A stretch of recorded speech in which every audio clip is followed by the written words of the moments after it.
안녕하십니까. 뉴스데스크 강원입니다. 폐고무나 폐타이어 등 상당한 폐기물이 시멘트를 만들 때 사용되고 있습니다. 하지만 그동안 어떤 성분이 얼마나 포함됐는지 알기가 어려웠는데요. 제조에 사용된 폐기물의 성분과 원산지를 시멘트 포장에 표기해야 한다는 법률 개정안이 국회를 통과해 시행을 앞두게 됐습니다. 배현한 기자가 보도합니다. 시멘트를 제조하는 과정에는 다양한 폐기물들이 들어갑니다.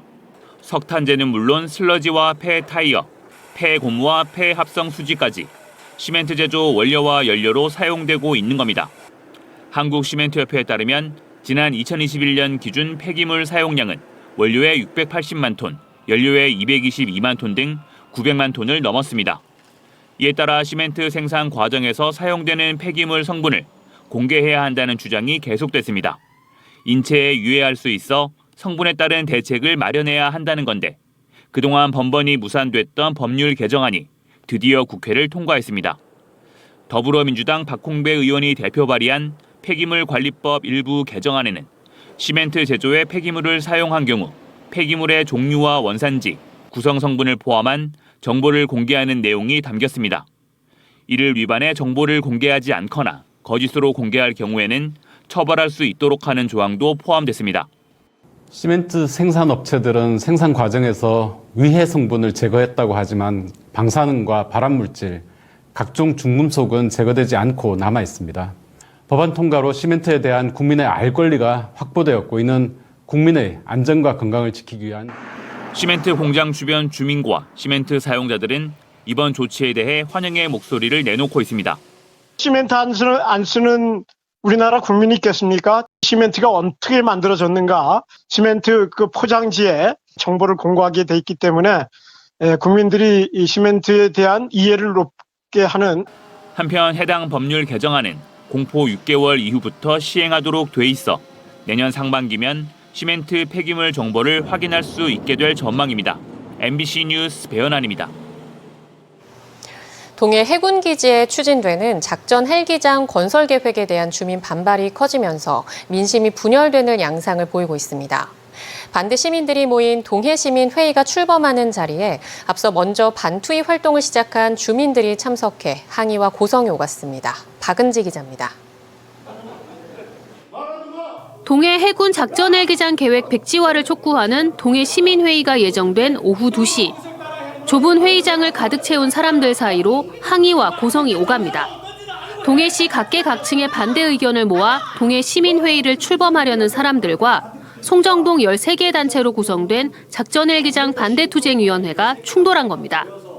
송정동 반투위는 2월에 이미 출범해 앞장서 반대투쟁을 벌이고 있는데 사전에 아무런 소통도 없이 시민회의가 조직돼 힘을 분산시키고 민심도 분열시키고 있다고 주장합니다. 주민들이 원하는 대로 저희가 지금 진행하고 있었습니다. 이것은 저희하고 전혀 상관없는 그런 시민회의에서 주민들의 의사를 무시하고 벽도로 여기에 오셔가지고 소란은 30분간 이어지다 송정동 반투위가 한꺼번에 퇴장하고 겨우 회의가 시작됐습니다. 경과 보고 후 발기인 명단을 확인해 해군 작전 헬기장 계획 백지화 촉구 성명서를 채택했습니다. 해군 작전 헬기장의 동해 건설을 즉각 중단하고 백지화하라.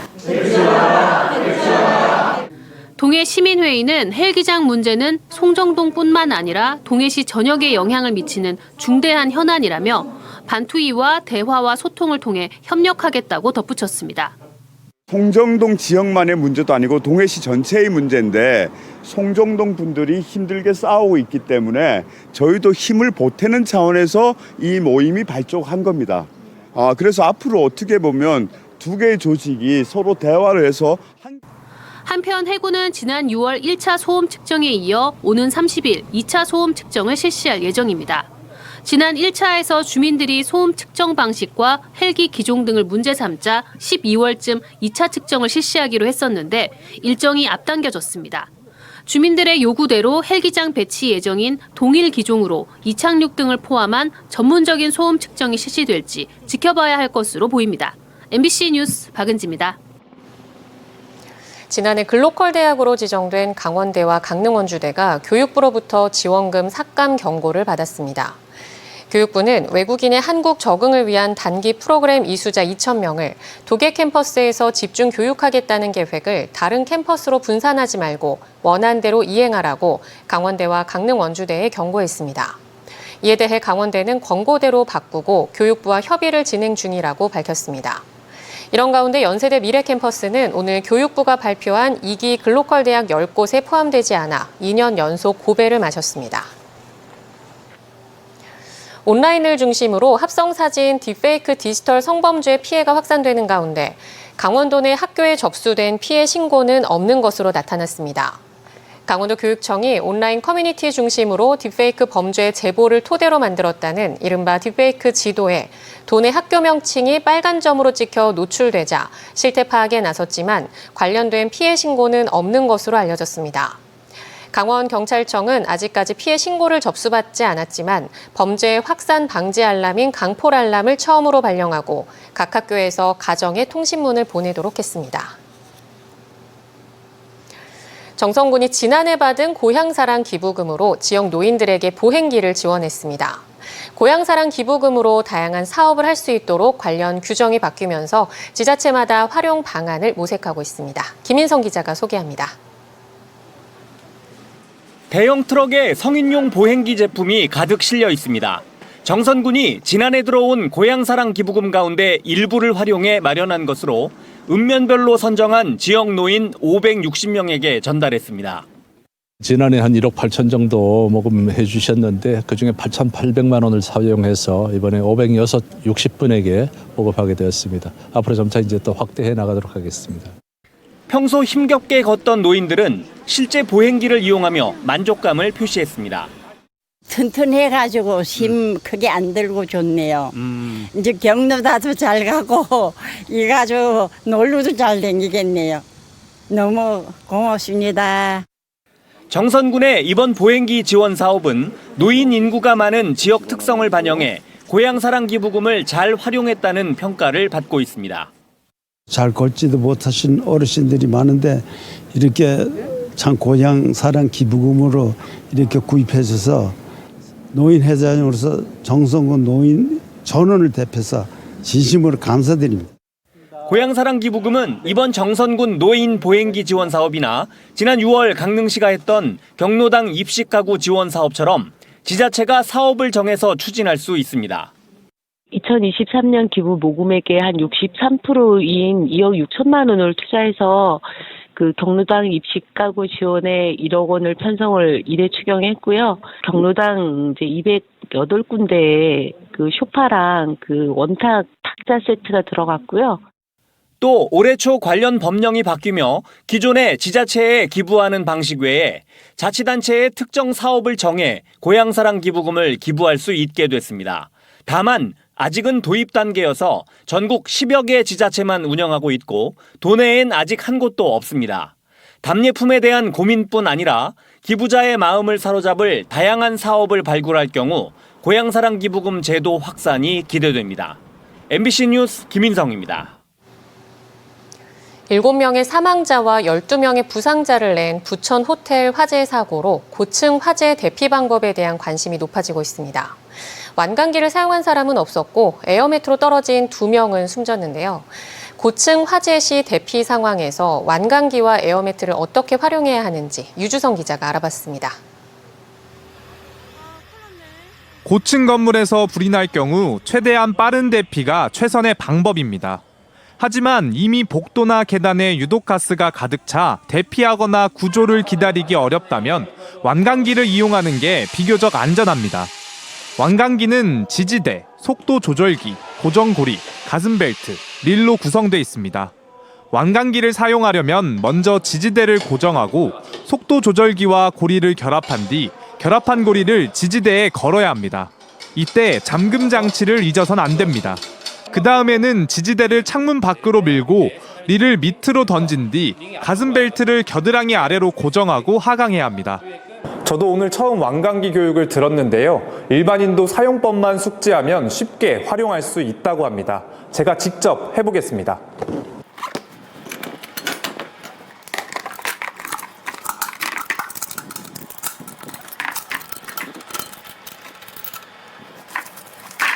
이렇게 하면 설치가 완료됩니다.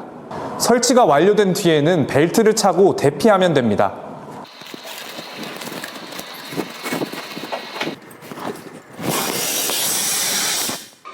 완강기마다 세부 부품의 차이가 있어 평소에 건물에 설치된 완강기를 직접 확인하고 점검하는 것도 중요합니다.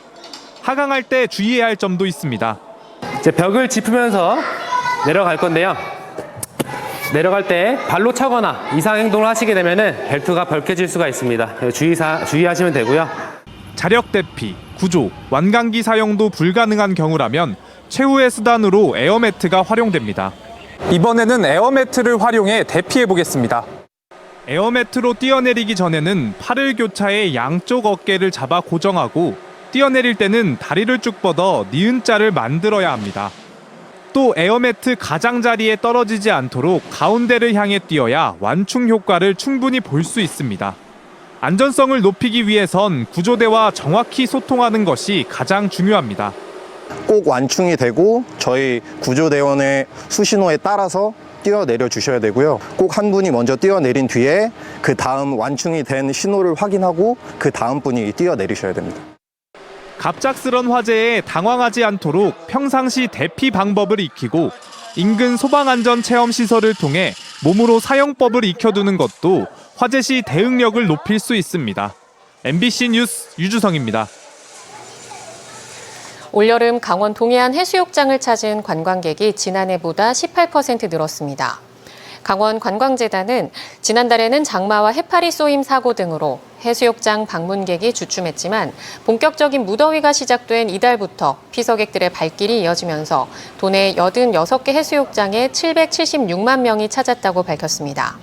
특히 양양 멍비치와 속초 수제맥주 축제 등 차별화된 전략이 방문객 수 증가로 이어진 것으로 평가했습니다. 영월 삼척 고속도로의 예비타당성 조사를 통과시키기 위한 도민들의 국토순례 대장정이 오늘과 내일 정선과 태백 지역에서 이어집니다. 오늘 국토순례에는 정선 군민들과 강원랜드, 하이원 스포츠팀 선수들이 참여한 가운데 정선군 고한읍 행정복지센터에서 축원제를 개최한 뒤 시내를 행진했습니다. 내일은 태백 황지연못에서 오전 10시 기원제가 열리며 태백과 삼척 구간 27.1km를 지나 오는 30일 오후 4시 삼척에서 해단식을 끝으로 닷새간의 대장정을 마무리합니다. 어젯밤 11시 2분에 동해시 북동쪽 54km 떨어진 해역에서 규모 2.2의 지진이 발생했습니다. 진원의 깊이는 21km로 지진 강도는 대부분의 사람은 느낄 수 없지만 지진계에는 감지되는 최대 진도 1로 나타났습니다. 한편 동해시 북동쪽 해역에서는 지난해 5월 15일 규모 4.5의 지진을 비롯해 규모 3.0 이상 지진은 5차례로 조사됐습니다.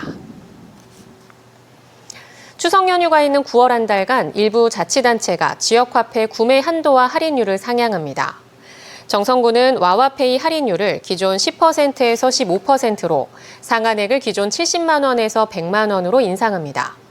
삼척사랑 상품권 상한액은 70만 원을 유지하지만 할인액은 10%에서 15%로 높아지며 속초시와 고성구는 인센티브 10%를 유지하지만 상한액은 각각 40만 원과 70만 원으로 늘립니다. 태백시는 탄탄페이의 할인율은 10에서 15%로 상한액을 50에서 100만 원으로 올리는 방안을 검토 중입니다. 전공의 집단 사직과 의료진 부족으로 강릉 아산병원이 경영 위기에 직면한 가운데 노동조합이 해법 찾기에 나섰습니다. 강릉 아산병원 노동조합은 오늘 중강당에서 경영진과 강릉시의회 의원 등과 함께 지역 의료 안정을 위한 간담회를 열고 병원 경영 상황을 짚어본 뒤 근로자들의 고용과 생계 현황에 대해 의견을 주고받았습니다. 한편 내일 보건의료노조 총파업을 앞두고 마지막 조정회의가 열리고 있는 가운데 간호법 제정안이 국회 상임 및 소위를 통과해 파업 이탈 가능성도 생길 것으로 보입니다. 강원도에서는 강릉 삼척, 속초 영월 원주의료원, 한림대 춘천 성심병원이 총파업에 들어갈 전망입니다. 강릉시가 전문 사격선수 전용 사격훈련장을 준공했습니다. 강릉시는 지난 2월부터 모두 12억 원을 들여 강릉 종합운동장 내 347제곱미터 규모의 국제사격연맹 3단계 공인 전자표적 8개와 종이표적 2개를 포함해 10m 사격로 10개를 갖춘 사격훈련장을 조성했습니다. 사격훈련장에는 실내 사격장과 사무실, 휴게실과 작업장이 있습니다. 2024 강원도 교육감기 학년별 육상경기대회가 오늘부터 31일까지 나흘간 삼척 종합운동장 육상경기장에서 펼쳐집니다. 이번 대회에는 각 지역 예선을 통과한 초중고 1000여 명의 선수들이 참가해 기량을 선보이고 선의의 경쟁을 펼칠 예정입니다. 학년별 육상경기대회는 기초종목 활성화와 유망주 발굴에 중요한 역할을 하고 있으며 지난해부터 1, 2부 종합 시상 방식이 도입돼 운영되고 있습니다. 강원 뉴스 마칩니다. 시청해주신 여러분 고맙습니다.